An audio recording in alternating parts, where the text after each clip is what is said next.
What's going on, everybody? It is Sparks Comics here. It is time for another July previews catalog review.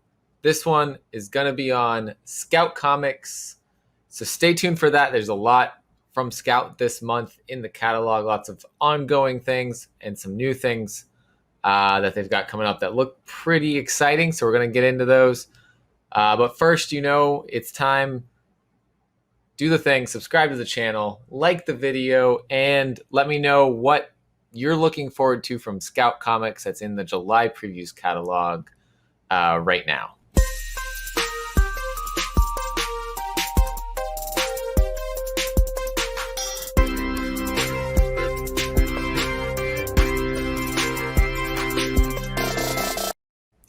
Welcome back, everybody. Let's get this rolling over onto the previews catalog here.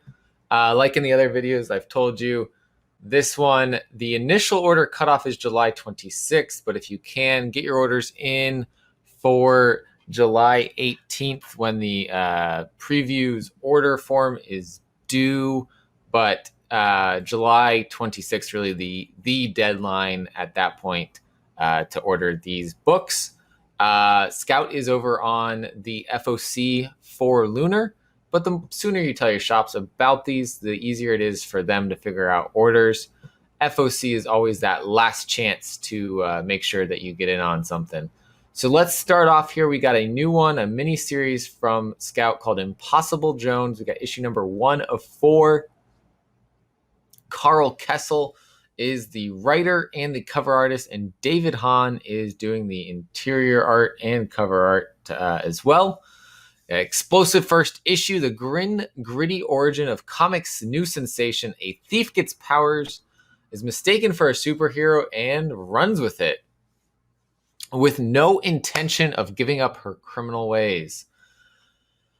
All she has to do is fool all of the people all of the time. This sounds fun.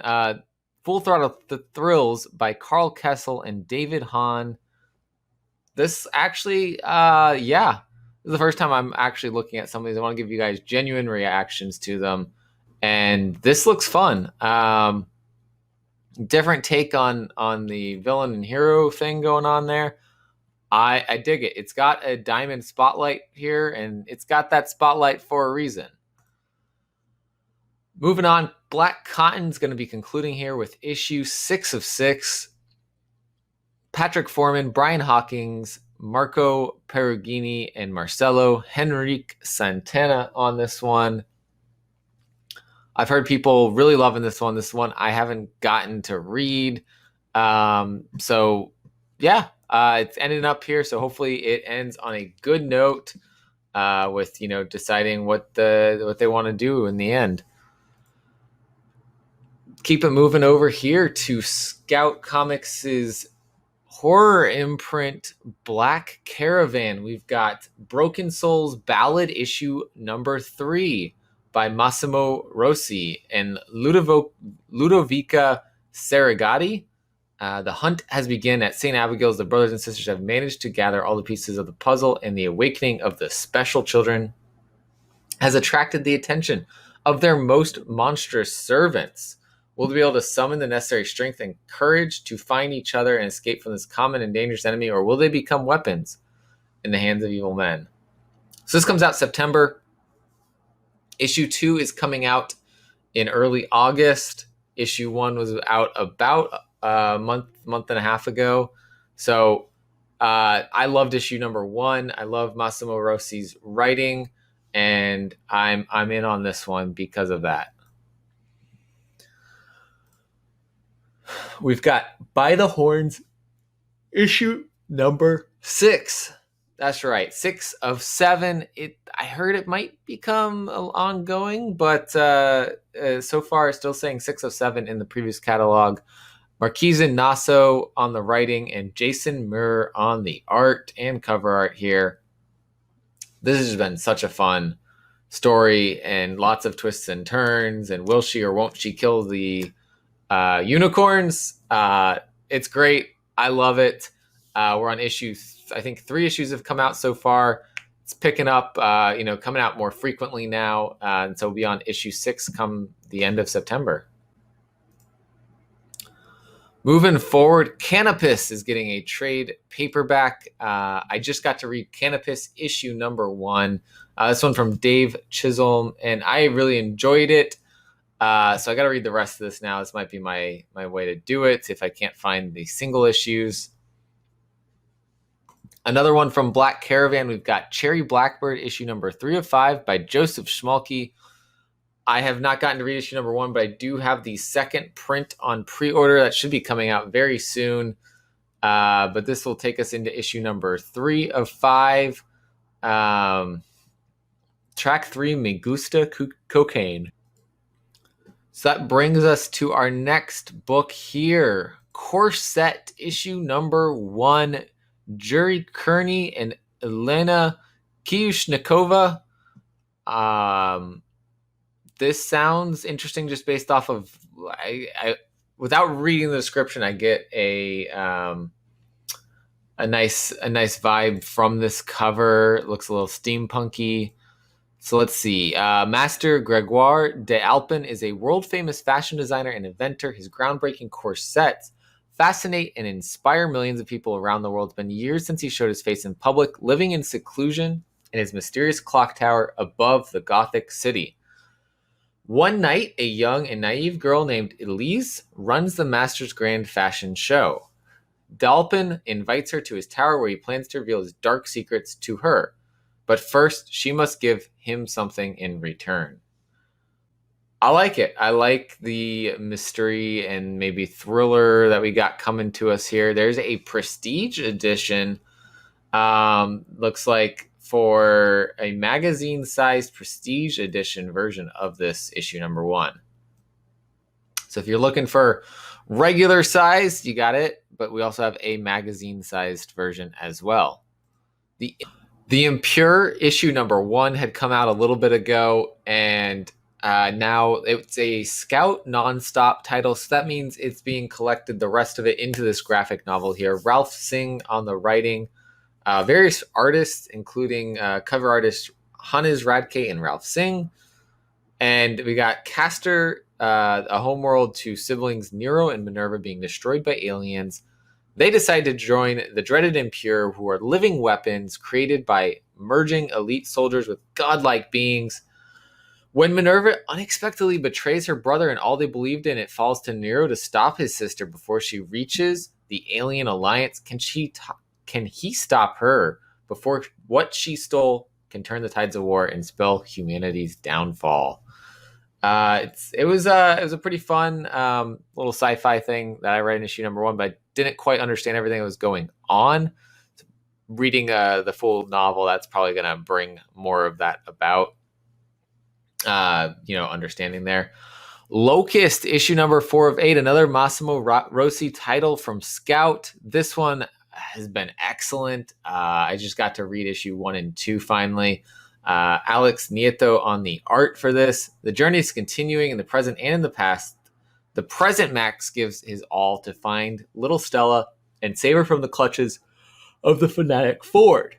While in the past, we see how the two have tried in every way to find bring a faint light to a cold, frozen world devoured by darkness. I highly recommend reading Locust. I highly recommend By the Horns, just because those are two that I have been reading and I've been really enjoying. And Broken Souls Ballad, the same. We've got Midnight Sky here, which is getting a trade paperback. I don't remember if this was a nonstop and had a number 1. But Scout does do some that go straight to trade paperback as well. James Pruitt writing and Scott Van Domelen on the art. I think this might have had single issues at some point. I cannot remember though. Well, another one that I highly recommend, Midnight Western Theater. It's on to issue number 5 of 5 in the September 15th release. Lewis Southard, David Hahn, Kalman Andrzejowski. This has been so much fun. Such a cool story. Lewis has been doing an excellent job on the story and the writing, and the art works really well for this, and I've been enjoying it. Looks like we might be meeting the Chupacabra in this one and seeing maybe a resolution to the entire storyline.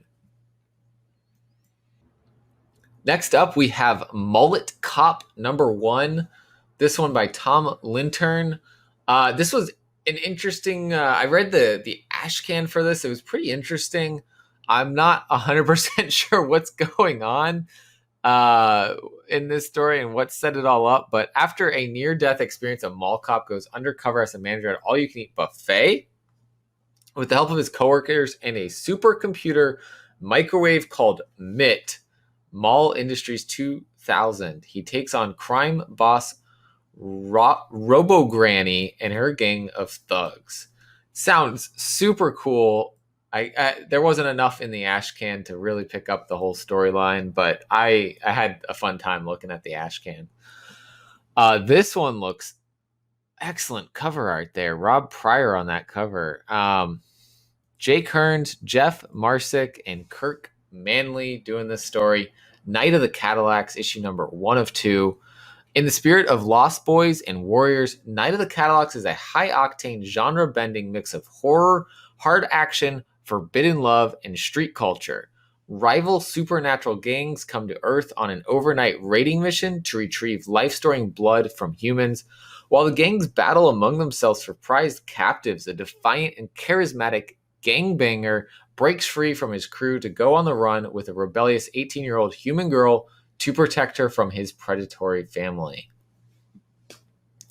That sounds super cool. I know we're going to have different art on the interior than the cover here, but man, that cover is awesome. That's some good cover art right there. Another one that I did not get on, but people really enjoyed, and I think this is I gotta pick this up. Phantom Starkiller #1, 4th printing glow in the dark cover. How cool is that? I am so in for this one. This is just super cool. Definitely have to pick this up. This is coming from the Black Caravan imprint as well. Joseph Schmalke's doing the art on this, but Peter Goral was doing the writing. This was based off of a Phantom Starkiller was based off of a toy that was sold at some conventions, and so he got a comic from the Black Caravan imprint. Another one that I really enjoyed the first issue, Redshift, going to be on issue #3 here.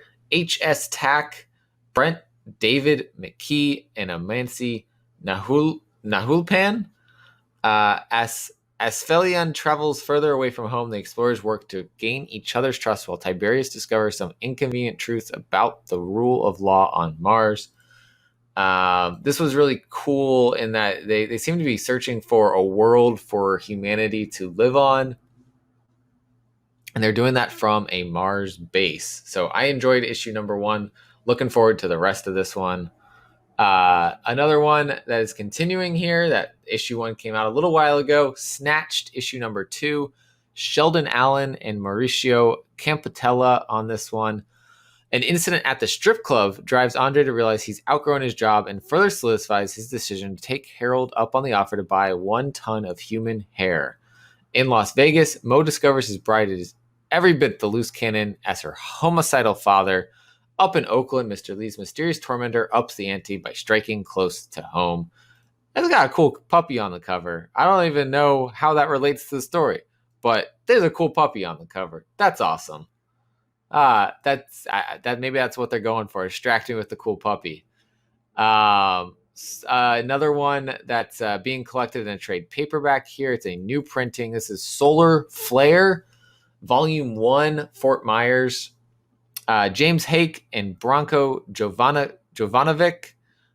In this tale where the world is exposed not in the light of day but the cover of darkness, Solar Flare aims to showcase themes of perseverance, resilience, and unlikely heroes throughout the portrayal of believable characters placed in unbelievable circumstances. Solar Flare's unique backdrop of the Aurora Borealis, similar to the Northern Lights, sets the comic apart in the visual effects department as well, unearthing a never-before-seen constant sky that's both visually pleasing and completely plausible in our current reality, featuring a new cover on this one.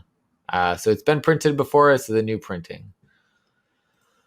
Soulstream's getting its graphic novel now. It had an issue 1 come out a little while ago. It's a nonstop title. Seda Wolf doing this story. It's an all-ages fantasy superhero comic book about a team of magic-wielding teenagers fighting to save another dimension.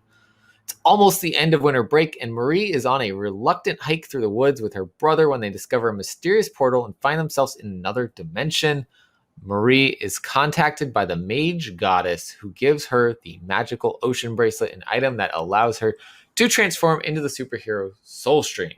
With these powers and the help of her friends, she embarks on a quest to save the shattered world. Great story for a younger audience, it sounds like. Potentially even an older audience if you're liking that type of genre there. But definitely going to be an excellent younger reader story. And that's what's great about the Scoot imprint with Scout. I guess this is a Scoot / nonstop from Scout.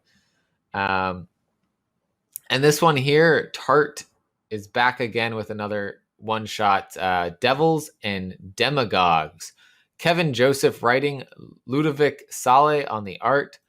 Tart Acid is used to working alone. However, when she finds herself sneaking past Nazi guards at the 1936 Berlin Olympics or facing off against the firstborn son of the King of Hell, she realizes how important it is to have a team around her. Everything I've heard from the first volume to later about Tart's been excellent. It's like a spy story that you never know you needed. And it's phenomenal. Scout also has the Scoot imprint, has a book showing up separately than the rest. So let's look at this one. We've got Little Guardians issue number 1 by Ed Cho and Lee Charolis. That looks like we got a D&D crew together here. Let's see. Combining humor with big adventure, Little Guardians is a fun-filled all-ages romp for the entire family. Till children, a boy and a girl, are switched at birth, unknowingly living each other's lives. The girl, who is destined to protect the village from demons and monsters, lives a simple life, working at the local item shop. When the village faces a crisis, will she discover her true destiny before it's too late for anyone? Now part of the Scoot lineup, you can enjoy extra material with these reprinted pages of this non-stop title, followed by the entire story collected soon after in one volume. So it sounds like maybe this was not a Scout book before, and now has just been brought into Scout and into the Scoot imprint. That actually sounds pretty fun. Again, all ages, but I like some of the all ages titles that are out there. But yeah, that brings us to the conclusion of Scout and Scoot.